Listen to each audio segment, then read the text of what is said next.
안녕하세요. 출근길 3분노동법 전경국 노무사입니다. 최근에 저는 소방공무원 심근경색 사건을 조사해서 순직 유족연금을 받을 수 있도록 사건 조사를 하고 그리고 최종 공무상 순직으로 인정을 받은 바 있습니다. 그리고 그 조사 과정에서 소방공무원의 열악한 근무조 편성 상황과 신체적 한계를 시험하는 수준의 노동환경을 보면서 상당히 충격을 느낄 수밖에 없었던 기억도 있습니다. 이러한 소방공무원과 같은 형식으로 노동을 제공하는 경찰관 그리고 우정직 그리고 환경직 공무원의 공무상 재해를 기존의 그 입증 방식과 다르게 공무상 재해로 추정하겠다라고 하는 입법을 작년 5월 국회 본회의에서 통과시키고 그리고 2023년 올해 6월부터 시행되는 것으로 그렇게 알고 있습니다.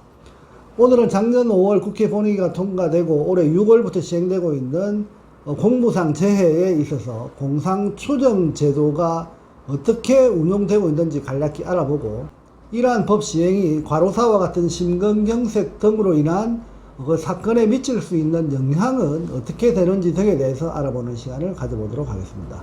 우선 공상추정법은 소방공무원 출신인 국회의원 오영환 의원께서 발의해서 2022년 5월 29일 국회 본회의를 통과되고 그리고 2023년 올해 6월부터 시행하는 것으로 그렇게 알고 있습니다.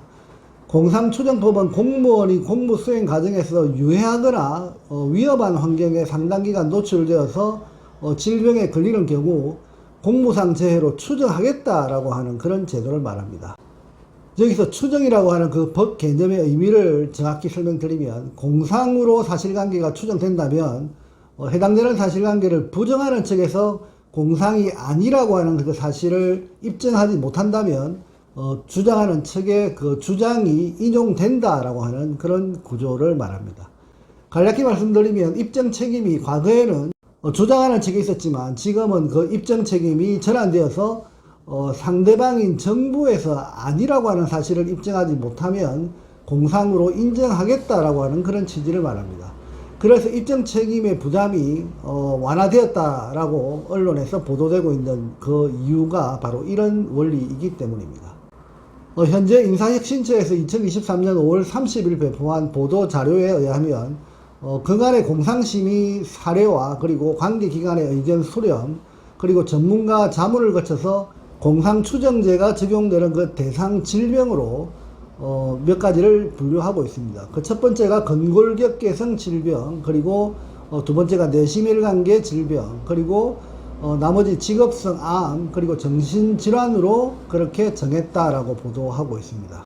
여기까지 보도된 내용을 문은 그대로 해석하면 공상추정제 적용 대상 질병으로 정해진 그 질병은 모두 공상으로 추정되는 것처럼 보일 수 있습니다. 하지만 조금은 더 디테일하게 볼 필요가 있습니다.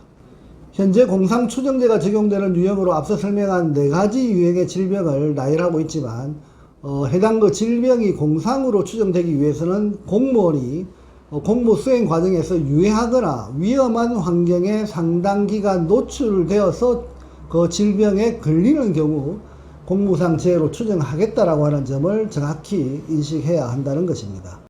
현재 인사혁신처에서 제시한 공상추정 그 대상 질병을 열거 형식으로 정한 것까지는 상당히 좋은 방향이다라고 볼 수 있습니다.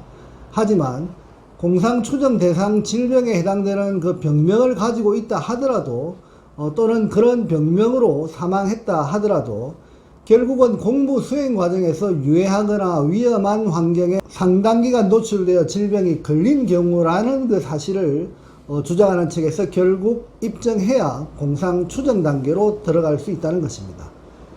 공무수행 과정에서 유해하거나 그 위험한 환경에 상당 기간 노출된 상황은 누가 입증하는가 라고 물어볼 수 있습니다. 하지만 결국은 유가족이나 공무상 질병을 앓고 있는 신청인이 그 입증을 주장해야 한다는 것입니다.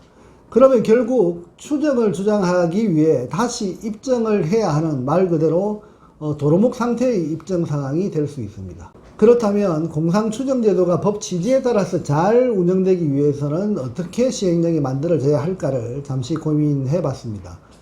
현재 인사혁신처에서 보도자료를 배포한 그 내용에는 공상추정 병명은 잘 정하고 있습니다. 하지만 그 추정의 법리를 인정받기 위한 세부적인 그 요건은 전혀 정하고 있지 않은 것으로 그렇게 확인됩니다. 세부적인 요건을 열거하는 형식으로 정하고 있지 않는 경우 결국 앞서 설명드린 것처럼 추상적 개념의 그 입증 과정이 반드시 필요할 수밖에 없는 상황을 공상을 주장하는 측에서는 거쳐야 할 수밖에 없습니다.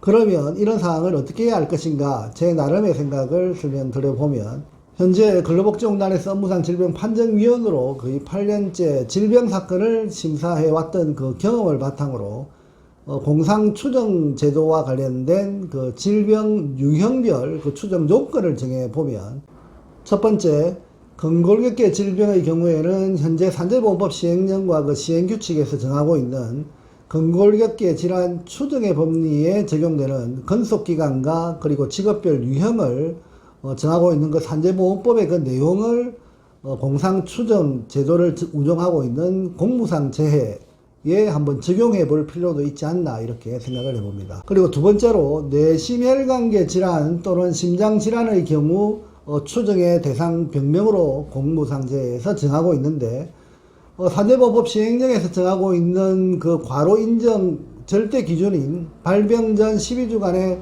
한 주 평균 근로시간이 60시간을 초과하면 사실상 공무상 질병으로 추정 또는 사실상 확정하도록 정할 필요도 있지 않겠나 이렇게 생각을 해봅니다. 그리고 발병 전 12주간 한 주당 평균 근로시간이 52시간을 초과하는 경우에는 특별히 업무 외적 요인을 공단에서 입증하지 않는 한 공무상 질병으로 추정하는 것으로 그 기준을 정하는 것도 필요하지 않겠나 그렇게 생각을 해봅니다. 그 외에 직업성 암 그리고 정신질환의 경우에도 마찬가지로 일정한 기준 요건을 정해서 그 요건이 충족되면 추정의 법리를 적용하는 그 방식으로 정해야 주장 사실의 추정을 위해서 별도로 입증을 해야 하는 사전 절차를 생략하거나 그 제도의 취지에 맞게 간소화할 수 있기 때문입니다. 현재 공상추정제도가 입증 절차를 간소화했다는 호평을 받고 있지만 해당 질병의 추정을 위해서 또다시 입증 절차를 준비해야 하고, 그리고 입증하기 위해서도 구체적인 추정을 위한 그 요건사항을 열거하고 있지 않고 있기 때문에 결국 입증하기 위해서 별도의 입증 절차가 진행되어야 하는 그 구조가 반드시 개선되어야 실질적인, 실효적인 그 제도가 실행된다 이렇게 볼 수 있겠습니다. 앞서 설명드린 공상추정제의 구체적인 시행 방식은 시간이 갈수록 점점 진화될 수 있을 것으로 생각합니다. 그 입법 취지에 따라서 실질적인 입증 절차의 간소화를 위한 다양한 방식을 구체화해 나간다면 열악한 환경에서 공무를 수행하다가 발생한 환자와 그리고 그 가족을 위한 최선의 제도라고 말할 수 있을 것입니다. 그런 의미에서 공상추정제도의 시행은 긴 안목으로 본다면 아주 획기적인 변화의 시작이다라고 그렇게 저는 생각은 합니다. 왜냐하면 이러한 공상추정제도의 도입이 한 발 더 나아가서 일반 근로자를 적용하는 산업재해보상보험법으로 어느 순간 인용되거나 흡수되어 나갈 수 있을 것이고, 이는 과거 출퇴근 중 재해가 공무상재해에서만 인정되던 것이 법소원을 통해서 일반 근로자에게 확대되는 그 과정처럼 장기적인 산업재해 그 입법에도 선한 영향력을 행사하지 않을까 그렇게 생각을 해봅니다. 오늘은 공상추정제도가 지난 6월 본격 시행되면서 동제도의 의미를 확인하고 향후 어떤 방식으로 조금씩 진화되어 나가야 할 것인가에 대해서 그 핵심 내용 그리고 문제점들을 중심으로 살펴보는 시간을 가져봤습니다. 감사합니다.